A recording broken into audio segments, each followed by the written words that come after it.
today. This will be, at this point, of the forums for this session. I want to thank Brian for taking time out of his schedule to be here with us. Senator Mark Segebar has a forum in Storm Lake that he couldn't be here. So with that, that's why where we're at. So with that, I'll let Brian start with his opening comments. Good morning, everybody. Thank you. Good morning, everybody. Thank you for being here. Yeah. Okay. We're going to go over, I think, most of the things that I was planning on talking about anyway. So if you want to go straight into the questions, it's fine with me. Okay.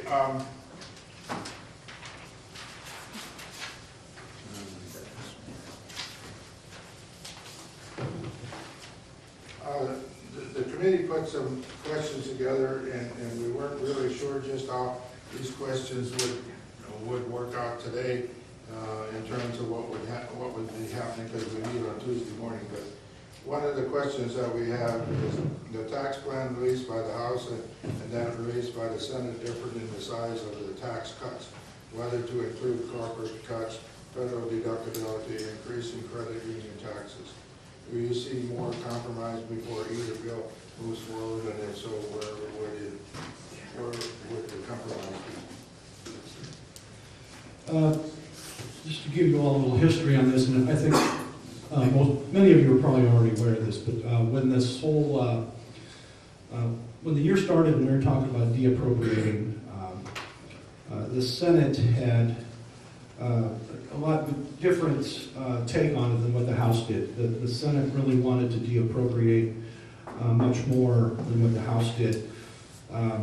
So the history of this year's history is really kind of interesting.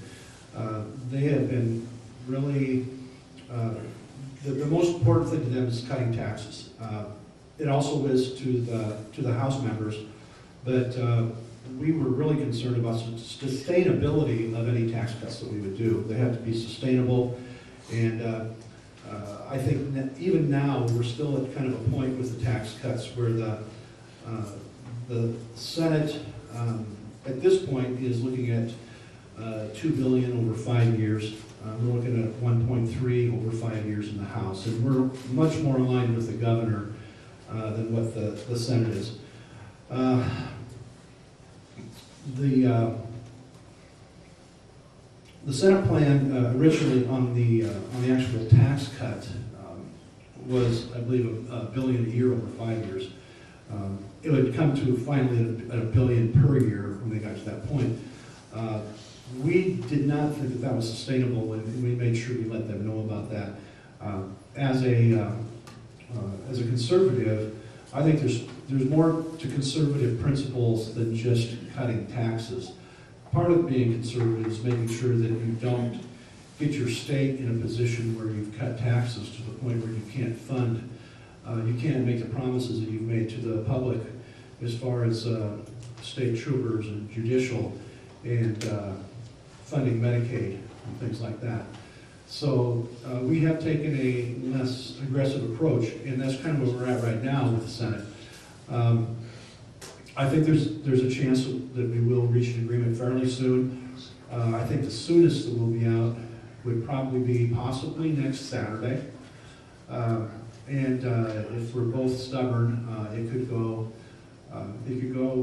into May very easily, and into to late May possibly. I don't know. Sometimes this is that time of year when leadership sometimes sends us home a day early and tells us to have a 4-day weekend, while they are working between the leaders in the Senate and the House to try to reach some type of an agreement. And I think we're getting close to that point. So Monday is going to be a very interesting day, because we'll find out. We'll find a lot more as to where the Senate and the House are, and if we can get close on the tax cuts. One thing to keep in mind, though, is part of the tax cut situation is that what they call the windfall to the state, which is basically the difference between what taxpayers will pay the state of Iowa, because the fact that we have federal deduction at the state level. We're only one of 3 states that does that. But what that does is it creates kind of an unusual situation where when the federal government gives you a tax decrease, you actually send more into the state than you would have otherwise, because you don't have as much deduction to take on the federal level, at the state level, because you don't deduct as many taxes as you would have otherwise. The belief is that is going to be about $150 million a year starting in fiscal year 2019. So much of the tax decrease that you're seeing is really just refunding the state or the taxpayers the money that they wouldn't have paid if it wouldn't have been for the federal part of this. So it kind of gets in the weeds, and it's kind of hard to explain. But basically, there's a windfall of $150 million, which we want to get back to the taxpayer, and that's the primary part of this this tax reduction that you're going to see at the state level, is just giving you that money back that you deserve in the first place. Over and beyond that, it's pretty modest amount. Okay, I'm going to open this up for questions. I would ask that you state your name and who you represent. And I guess I would ask that we start with questions if you have something specifically to this tax plan, since we're talking about it.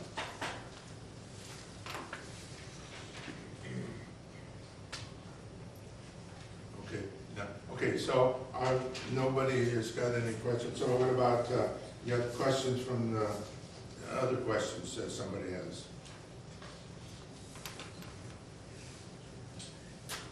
I'm interested in the heartbeat.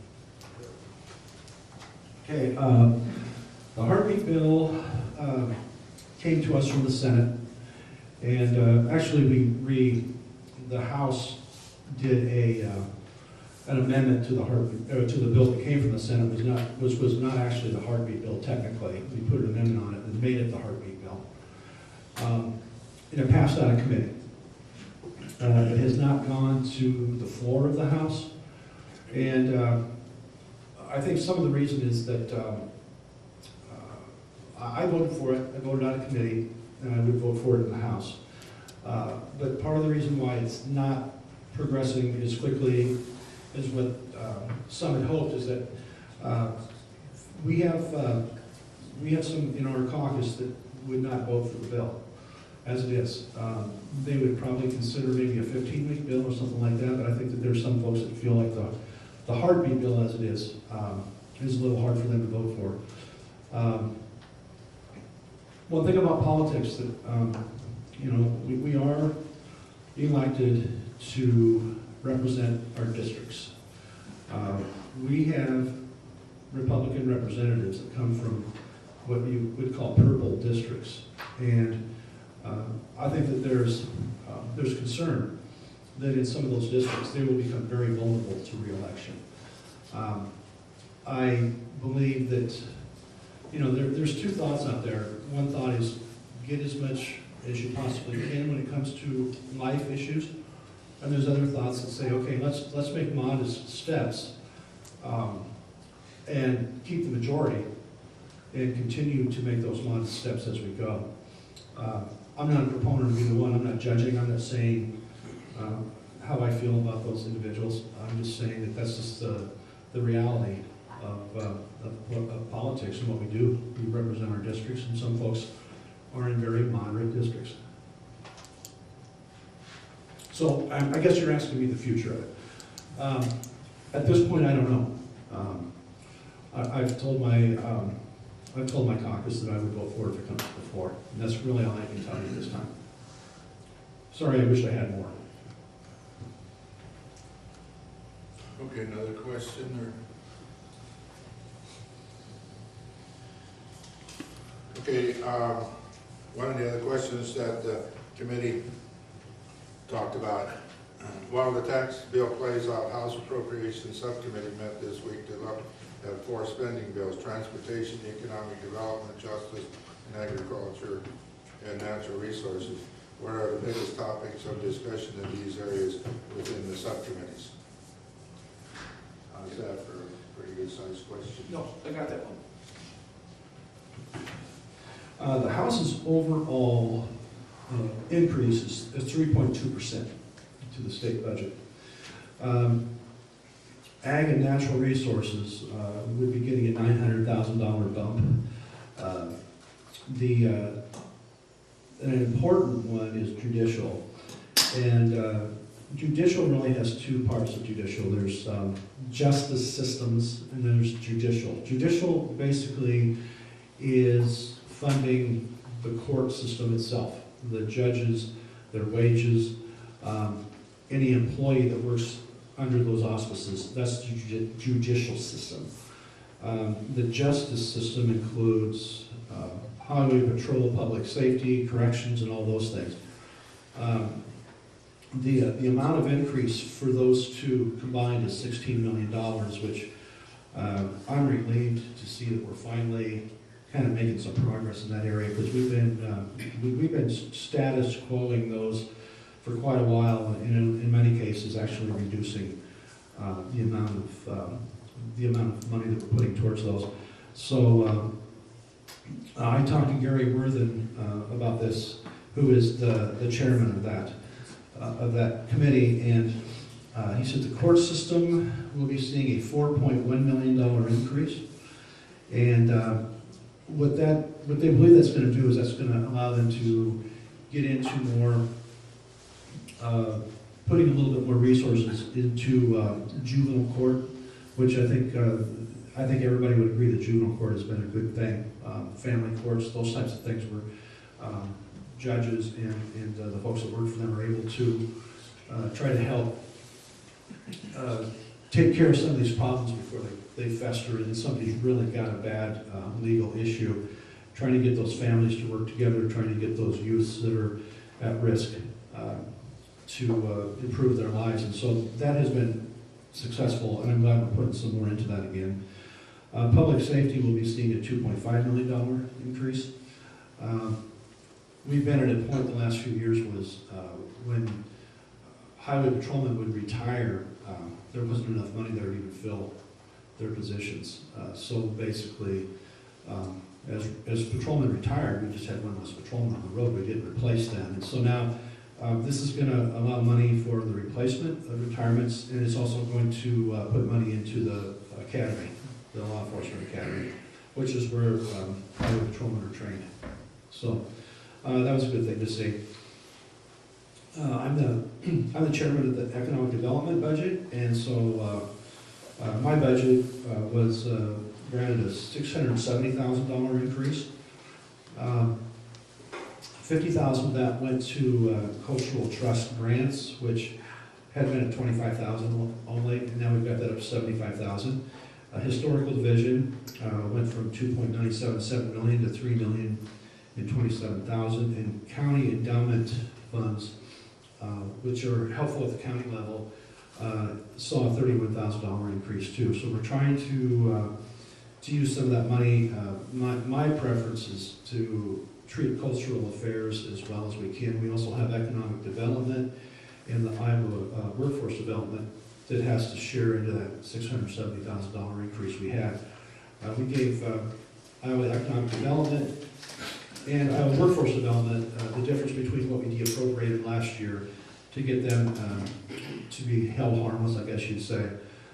So they basically went to the fiscal year 2018 amount that they had received. So now the 2019 is going to be equal to what 2018 was before the de-appropriation. The reason I kind of favor cultural grants or the cultural affairs a little bit is because that's what that really is it chronicles the history of our state. It's all about the culture of Iowa. They do some good things for downtown businesses to give grants and things like that. That sometimes Manning is a good example. They have really used all the available resources and done a fantastic job over the years to get that town really doing some pretty amazing things. And sometimes you're starting with maybe a $25,000 grant from the state, or maybe even a $10,000 grant from the state. And with the agreement that it has to be matched, sometimes maybe it has to be doubled at the community level. But what that does is it gives those projects, it gives them clarity, because everybody has to really know what your plan is. It takes an awesome amount of volunteers and folks that are willing to write all the grant proposals and things like that. There's a lot of work involved. Yet, when communities do that, they see sometimes 10 to 20 times that original amount the state put in it, because it just generates excitement, and it shows that there's legitimate need in the community. That it's okay if the state, everybody says, well, if the state approved it, it must be a pretty good program, because they have to pass a lot of very critical tests to get to that point. So I guess that's my shout out for what Cultural Affairs does for the state of Iowa. It's a very small part of the budget, yet that's what's keeping some of our Main Street businesses and our main streets, our brick and mortars, keeping them going. Again, I hate to keep talking about Manning, because I know there's other towns in our district, but Manning has done just an amazing job. And you drive down their brick Main Street, and you see some pretty vital businesses in a town of that size, and they've got a lot to be proud of. They're doing a great job. Okay, agriculture?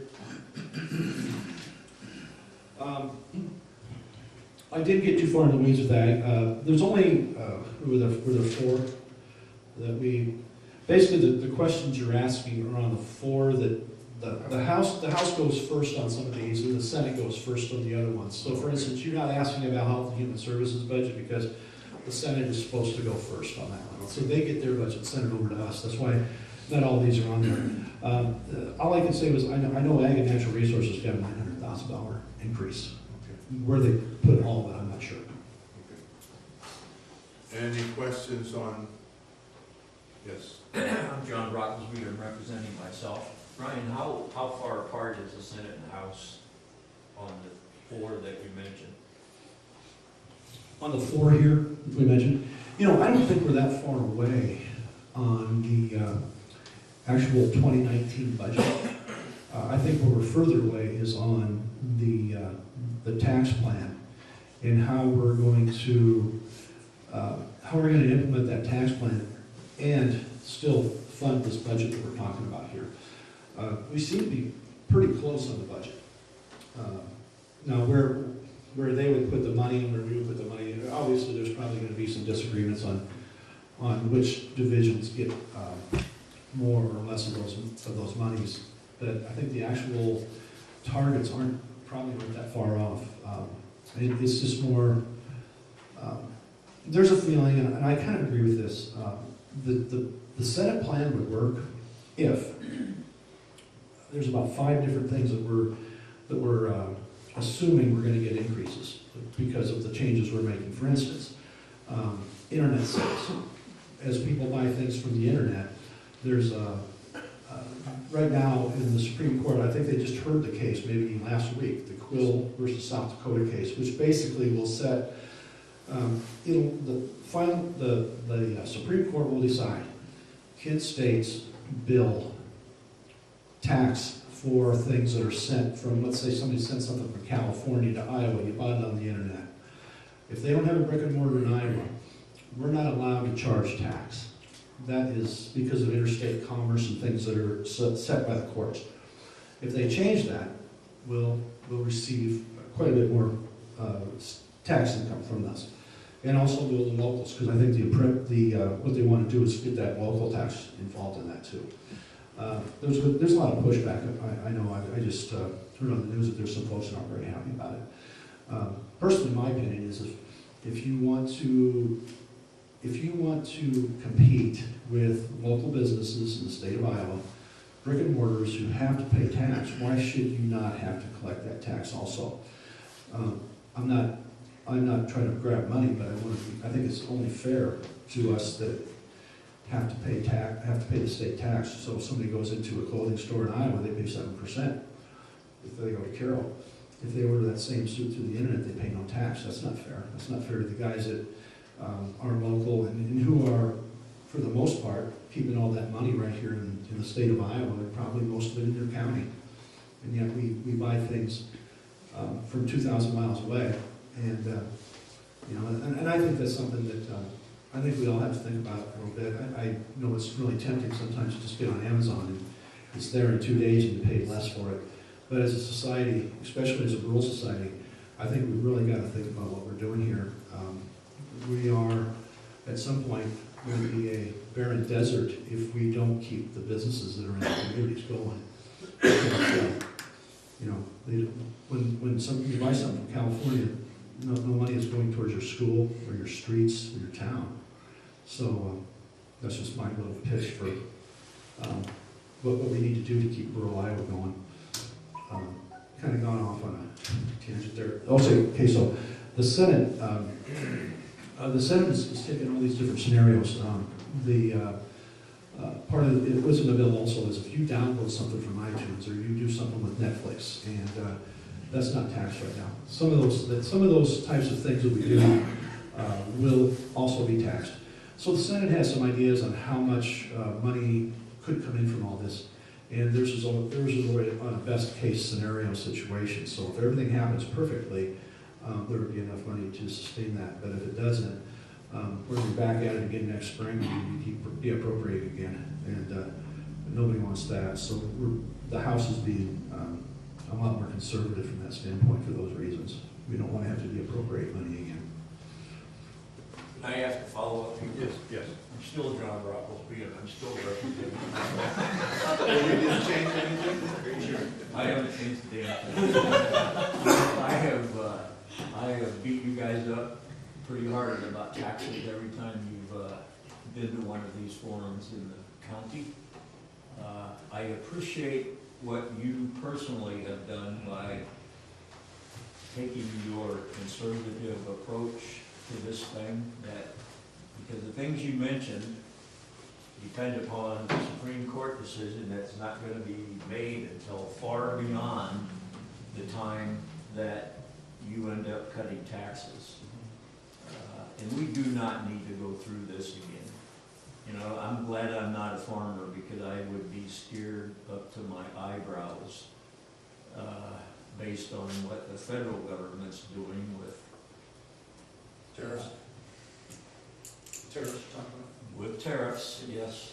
So hold your feet to the fire, please, sir, and thank you for doing a good job, in my opinion. Thanks, John. And you know, the tariffs is one thing too that we are really trying to get our arms wrapped around. And right now, you know, there's best case scenario is that we reach some kind of an agreement with China, and the tariffs aren't even going to be implemented, and we can get this thing worked out. Worst case scenario is that we're going to see probably 25% less exports going out, and that's going to be tough for the state of Iowa. It's going to be tough for our farmers. It's going to be tough for the state because there's going to be a lot less tax revenue coming in. So just like you said, we're taking all that into account. After having to de-appropriate the last 2 years, I can tell you that it's not pleasant at all, and that's the one thing that we do not want to have to do again. Absolutely. It's terrible to go to a division of appeals and say, hey, you know, $50,000 less this year. And some of those, the only savings they have left is humans. So they are going to have to, in some cases, start laying off, and nobody wants to see that happen. Any other questions?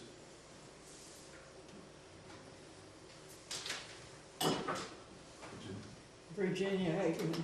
I myself, the Attorney General has joined a lawsuit with, I believe in New York, about that line of citizenship on the next census, put it back in as it was a few years ago.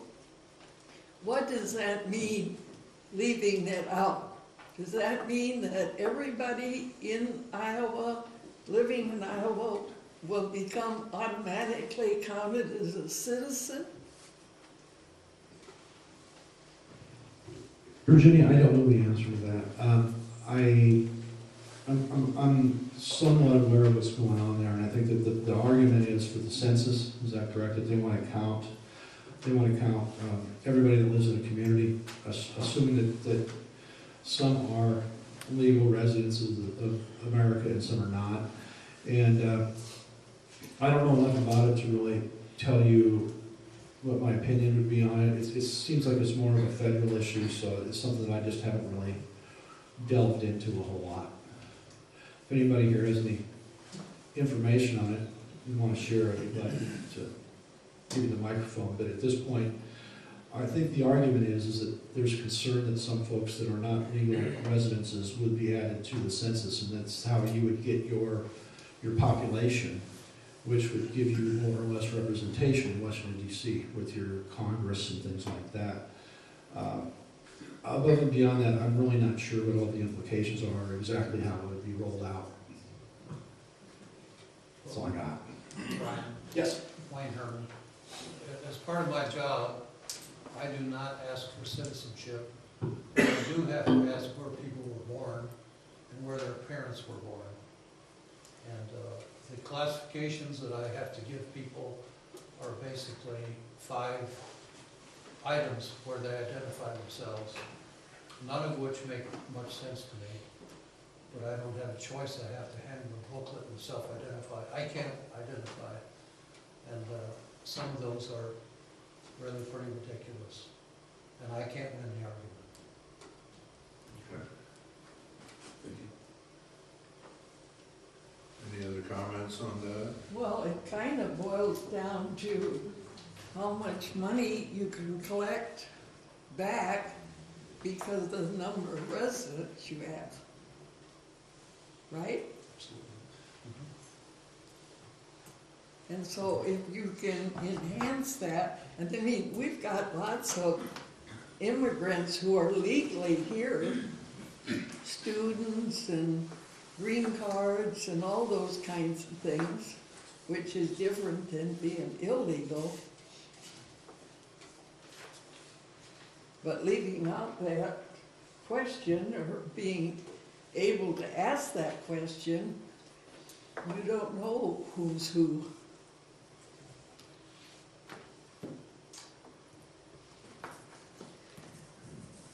Virginia, I don't want to get in an argument with you, but Iowa could probably end up losing a representative if we don't count everybody that's here living in the state and working.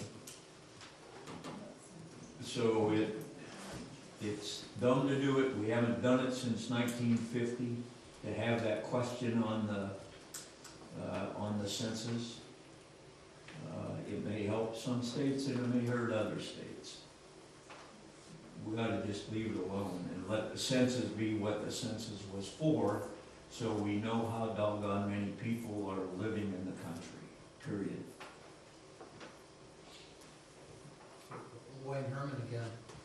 There's another question that hasn't been addressed, and that is creating more categories even. And there's a push right now to creating another category for people, call them either Mediterranean or Middle Eastern or North African. And every time they create more categories, it means more money for particular groups. It's really a political thing. It's not an anthropological or sociological investigation.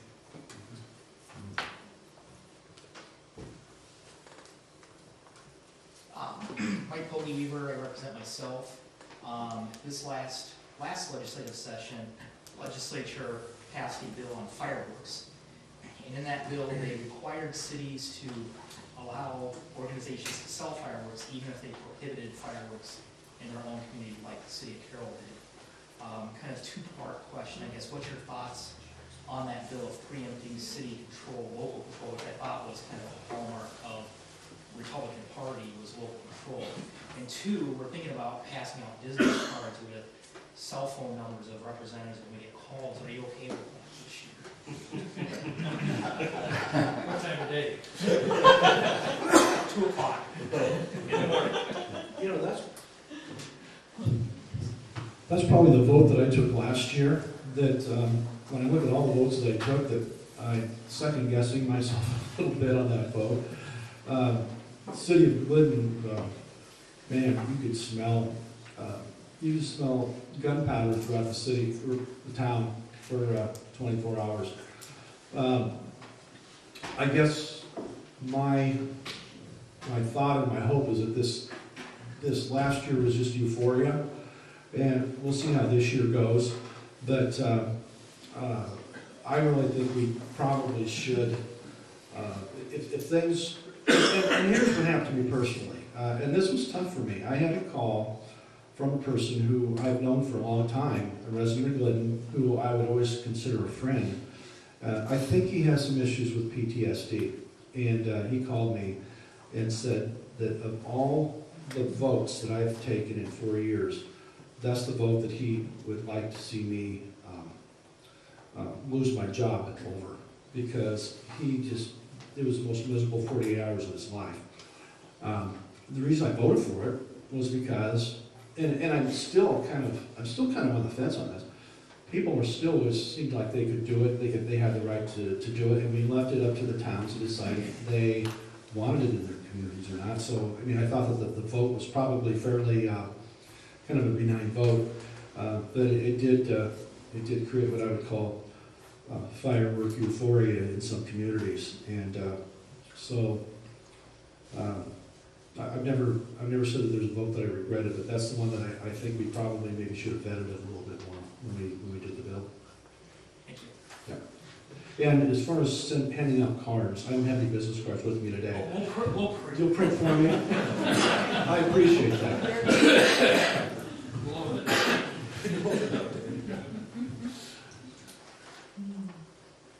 Any other questions?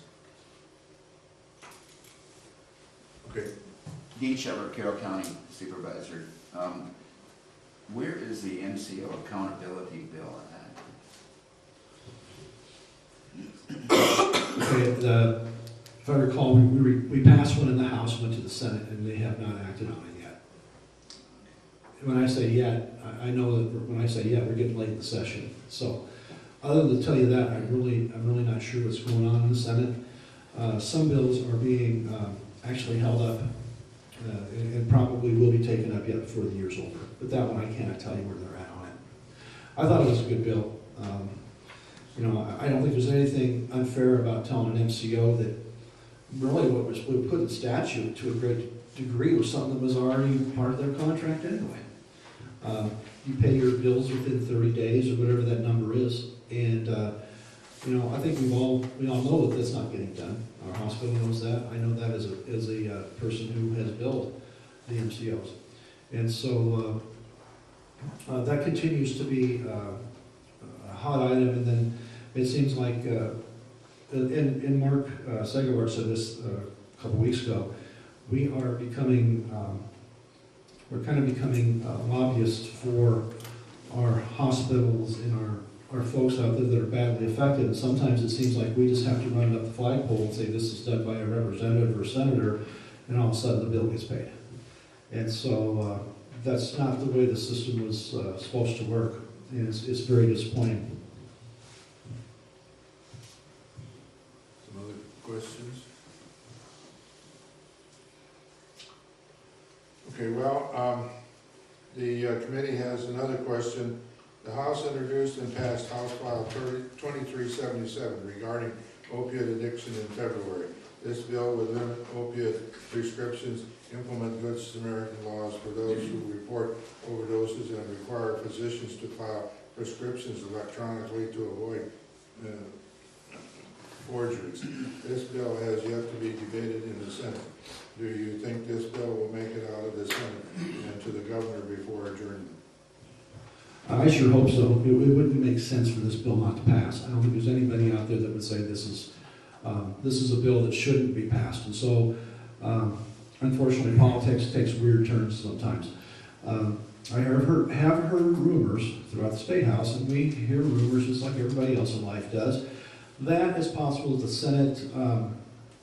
the Senate wants to do more with the cannabis oil bill than what was done. The bill, as it started out, was intended that there's the state board who would make recommendations back to the House and the Senate on how to administer the cannabidiol. And what I think was hoped is that they would make some adjustments with the THC levels inside, because ironically now, the company who is manufacturing the cannabidiol can legally give somebody enough THC to treat a condition, but they may have to give them 90 pills a day in order to do it, because that capsule can only have a certain amount of THC in it. So if you're trying to treat a condition that requires more THC, you can't refine it into a more potent pill, if you will, or a capsule. So that's something that you would think that state board who was appointed would come back and work with MedFarm, who's the company who's manufacturing this. There is a lot more information out there than what people realize on what the efficacy is of these medications for different disease states. If you've all followed me for the last couple of years at all, you know that I'm pretty much I believe that cannabidiol has amazing possibilities. And even if you aren't really crazy about us opening up what some people would call medical marijuana, and I guess you can call it that if you want to, but how about somebody that's has end-stage cancer, and they're taking opioids, and they're taking morphine, and they're taking everything else like that. If you could do that, if you could give them comfort with a high dose amount of THC in a pill, isn't that better than opioid addiction that we're going through right now? Everybody looks, and there's two different ways of looking at this. You could say that we've already got a problem with opioids, so why are we creating new drugs? Well, and the one that I believe in is the one that says opioids is a terrible thing. It's so addictive, highly addictive. If you treated somebody for pain and used cannabidiol with some THC, aren't you really doing better for your citizens and your society than you are if you just keep pushing the opioids? So there's two different ways of looking at it.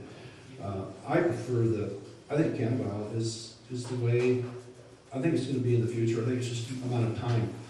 Now, what happens too is when we get into the argument, okay, we're getting closer to legalization of marijuana as recreational, and I understand that, and I don't think we want that either, because I think marijuana. I think there's a lot of examples of what's happened in Colorado where it hasn't been good. It caused a lot of transients, from what I understand, transients to move into the state thinking, okay, this would be a great state to live because I can get high every day. And when society starts thinking that way, we've got a problem too. So it's a fine line. But I think the medical use is legitimate. So that being said, I'm getting back to the original question about the opioids. And so the Senate, I believe, wants to send us the opioid bill with an amendment that would allow more use of cannabidiol. So that's kind of why I went in that direction. So basically, maybe holding our bill and saying, okay, if we'll agree to add that, the use of cannabidiol in a greater potency, that they would approve the opioid bill. It's not politics that we all enjoy seeing, because the opioid bill on its own is a great bill. It shouldn't be held hostage by something else, but that's how politics works sometimes.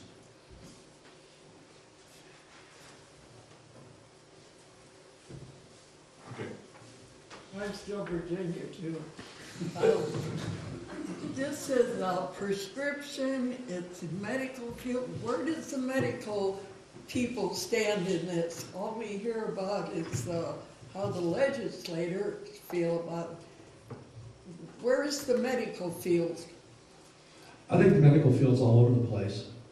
I think a lot of the reasons why you have medical doctors who are probably hesitant, for one thing, is They, in some cases, are concerned about their license and about the fact that they technically could be at risk for prescribing something that isn't approved by the feds. But at the same time, every indication we've seen from President Trump, everything we saw from the president prior to him, Obama, was that there's not going to be retribution to a doctor who does this. So I think we're at a point now where you're going to see some pioneers. You know, you see some doctors that are very, very interested in this to treat their patients because they want to do the right thing. Unfortunately, you know, if the FDA, for some reason, for whatever reason, isn't willing to take on certain things of importance, then the states do it, and that's what's going on right now. I can't tell you the number of states that are, in some fashion, allowing cannabidiol at the state level, but it's quite a few. I believe it's probably over 25, a majority of states. So as a legislator, okay, do we just sit there and wait for the federal government when we have people that come to us and they say,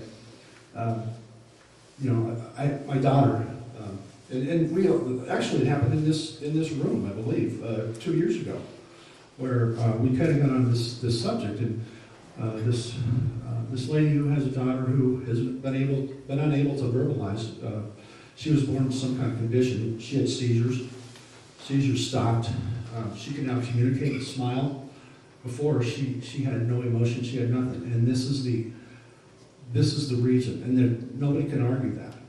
And so the information we get, although it isn't scientific, it might be anecdotal, but when you see it happen in front of your eyes, and you sit there and you just say, well, there's nothing I can do for you because the federal government won't let us do anything. I don't know. I just don't think that's right. Mike Sullivan, I'm representing myself. Brian touched on things that I was going to touch on. On the federal level, it's illegal. Even if they put a blind eye to it, it's going to stay illegal until they change.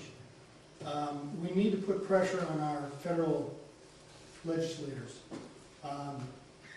Over the years, there's always been plant extracts that have been beneficial to people, whether it been agriculture or anything like that. So any extract like that, we need to put pressure on the federal level. And then, you know, the states can follow suit. My daughter is a pharmacist, and she says, you know, it's illegal. Plain and simple, it's illegal. Even what you're doing now with the extracts, it's still illegal. So we need to put the pressure on the federal level if we want to do this. So that's my input. So thank you, Brian. You know, I don't have any problem with the pushback for some of the things that I vote for, some things I do, because I think this is why we come back to these forums. So, you know, I don't think we're always going to agree on everything. I guess if you agree with me 51% of the time, that's better than 49.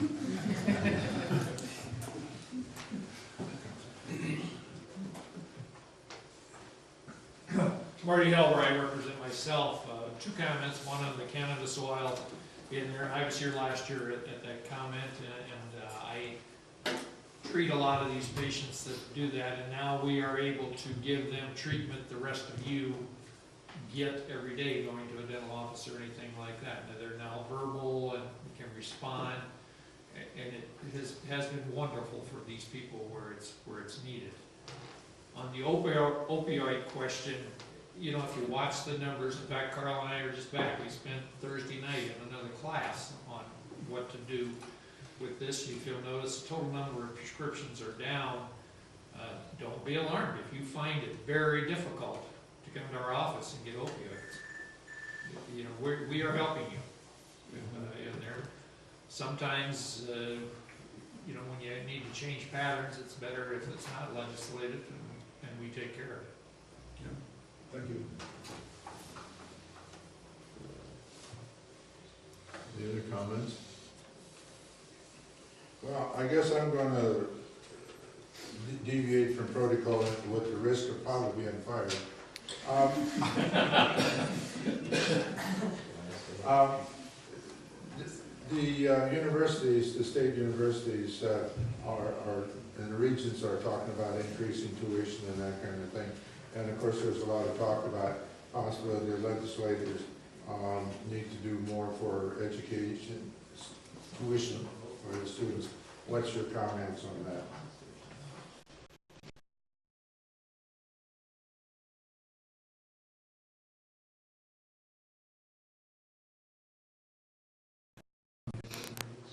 I think we recognize that K through 12, and maybe not everybody agrees with this, but K through 12 gets the preferential treatment because that's where it all starts, that's where education starts. When it comes to secondary education past high school, I think that there's still options out there. And I've said this from the day I was elected, that I believe that the community colleges give us by far the biggest bang for our buck as compared to four-year universities. I'm not happy that they had to raise the tuition by 3%, or whatever that number is going to be. But what do we do as a state when I think our residents and our citizens of our state expect us not to fund everything fully by putting it on the back of the taxpayer. So I think it's just a fine line of where do you go, who takes the hit. I know that, and I'm not judgmental. I'm not saying that this is good or bad, but between what the state aid that a Regents University student gets and the amount of tuition they pay, it's around $18,000 a year. And community colleges are down there much less than that, probably half. And so where do you go? I mean, where do you go? Do you continue to keep judicial and state patrol and all these other very vital functioning parts of our government at status quo? And there's times, and I think you've all heard me say this before, we had a fighter highway patrol of the state of Iowa on duty at one time. And so priorities aren't always fun because somebody's not going to get as much as somebody else, but I think we are, in the Republican House, I think we're really looking at trying to make the effort to get these other areas back where they were and fund public safety and fund judicial. And that's why I've said this before down there in the House, and I've told my colleagues, if you're a rural representative and you really want to fight for as much tax cut as you can possibly get, beware, because the further away you are from Des Moines, the more you're going to feel the hurt when they start cutting services and things like that. So, to answer your question, it's like walking a tightrope, and it's very difficult.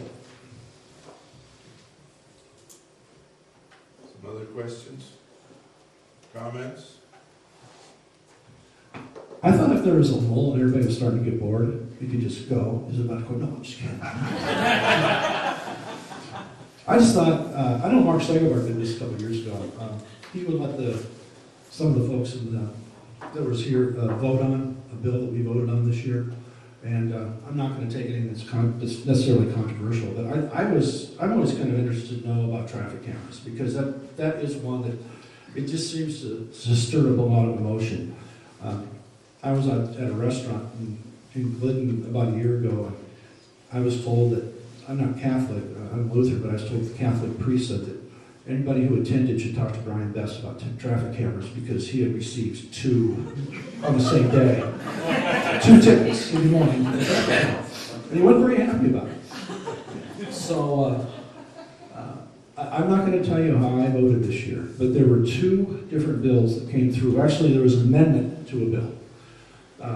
One bill said that we were going to ban traffic cameras throughout the state of Iowa. Just ban them, they're done. Another one put a lot more, of a, I guess you'd call it, just trying to reduce them and control them a little bit. So there was a bill that said you had to have a really big sign, so you don't go through an area not even knowing that you're in a traffic camera zone, those types of things. So I'm just curious, if you don't feel like voting, you don't have to, but I guess the question would be, would you vote for one of these two? Would you vote for an all-out ban, or would you vote for just a process that really took a look at what they were doing? It really makes it harder for them to issue you a ticket than what it was before. I think an actual highway patrolman would have to, or somebody that's qualified, would have to take a look at each ticket instead of it just being sent out and you're supposed to pay it. So who would vote for an all-out ban of traffic cameras? One. Okay. So it's not a real, an all-out ban apparently isn't real popular. How about just tidying it up and making it a lot harder to issue those tickets? Okay. That's interesting. Okay. Good to know. Because that's going to come up again. Traffic cameras are kind of a pet project of some of the senators and representatives down there. Just what you said. I was just gonna make a comment. I think it's one of those local control, local decision things. And I think there are situations where it might not be in Carroll, Iowa, or Carroll County, Iowa, where 235 with all the vehicles, frankly, it's a safety issue for officers. And so I think each situation should be judged on its own merits. Where you have a high incidence of car wrecks, it really makes sense to, have those type of tools in place, or at least be able to have those. But, putting in regulations where tickets have to be reviewed by a certified officer, that there has to be certain warrants met for them to be there in the first place, I think makes sense. Mike's comment was that he thinks that it does make sense to tidy up that situation a little bit, but it is kind of a local control issue. And I think that's a good point. I think what happened a little bit in that whole situation was Cedar Rapids. I think it was decided that this was just basically being used as a revenue measure. There was not a whole lot of public safety thought put into it. They were just out to get as much money as they could. So, I kind of agree that if there is a situation where there's a high amount of people running a certain stop sign and it's causing accidents, yeah, maybe it's okay there. Or everybody's going 20 miles an hour over in a certain area and it's causing danger for others. Yeah, maybe it's good. Carl, just personal. I would imagine with all these traffic cameras and so forth, that the use of those could be looked at as possible crime scenes. I'm sure that they look back at these, so I mean, that would be a good help. Okay. With those cameras. Well, my question actually was kind of to that extent, how are they being used to actually study and solve problems instead of just as something to generate revenue? Yeah, and if I recall that bill, I think it did have requirements that there was some statistical information that would come back and say, okay, was there ever any safety? Can you document if there was a safety problem here in the first place? Number one, and two, can you document that there has been a lessening of accidents in that area? So that's I believe that's part of the bill. They would have to report back to the DOT to prove that there had been there was a meeting and there's a reason why it was there.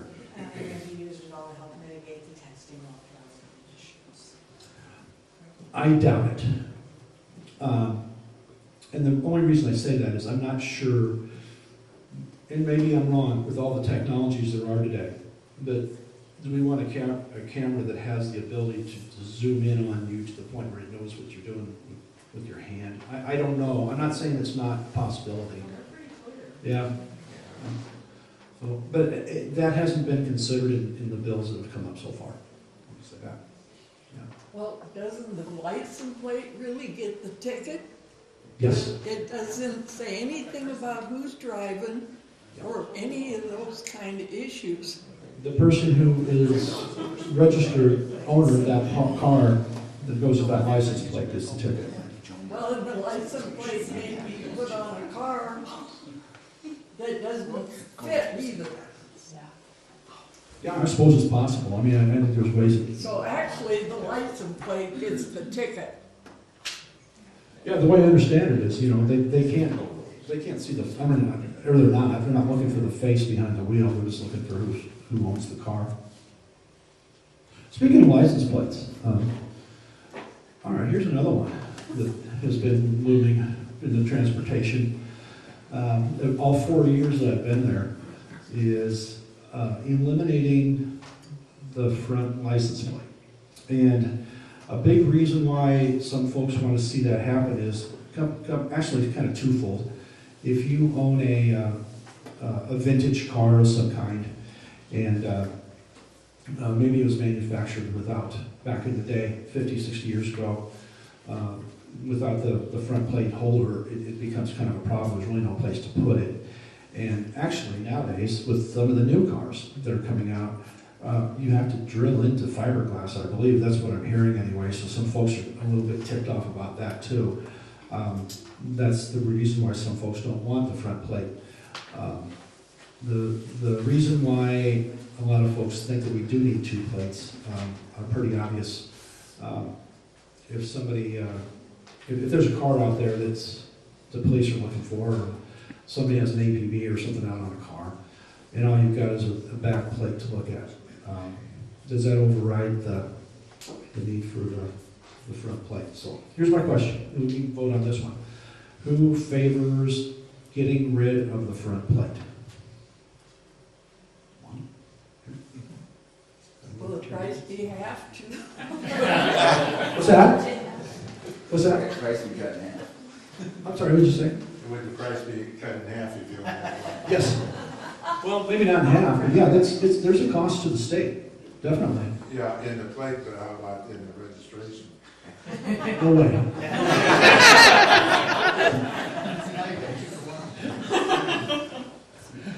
Okay, so, go ahead, Gene. Dean Scheller, I just want to comment on your original comments about sustainability of programs. I just want to say that the state of Georgia, their public safety got so bad that they couldn't put fuel in the patrol cars.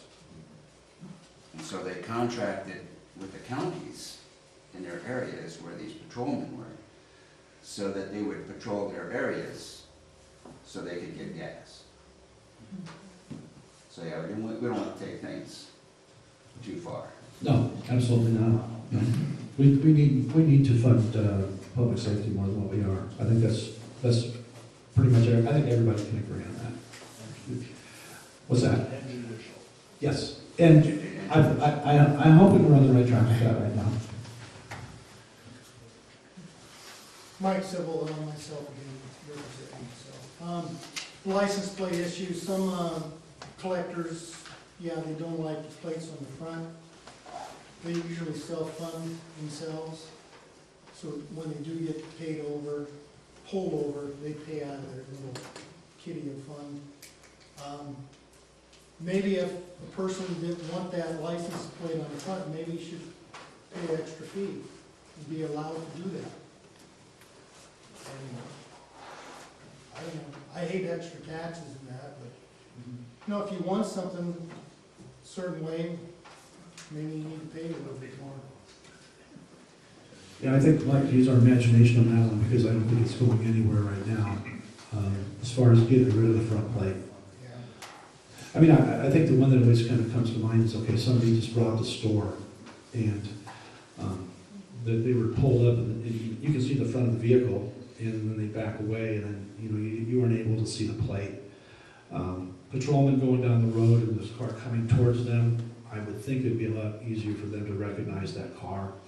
So, you know, it's kind of one of those things, you can see both sides, and I kind of empathize with the ones who don't want the front plate for the reasons that they don't. So, Like car collector, he'll probably pay a little extra fee not to have it. Robber won't. right. You know what I mean? So. And a car collector, you're not going to probably rob a store in a 1995 Thunderbird, or a 1955 Thunderbird. I mean, it's going to stick out. You don't even need a plate. Everybody knows what you're robbing.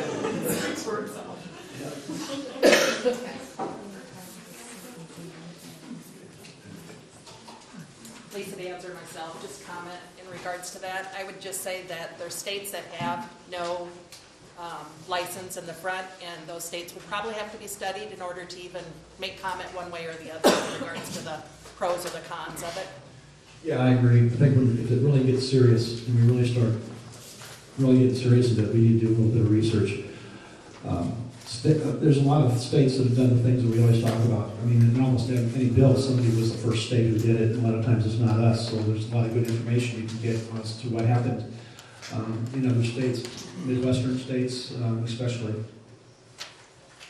Okay, based on that clock out there, which we used instead of this one, the time is up, and so I want to thank Brian for being here and holding down the fort all by himself. I want to thank Kretzingers and Wiltz for the hosting this and for the goodies. And then I would like for the committee people that are here to stand up. John Brock is to the left there. And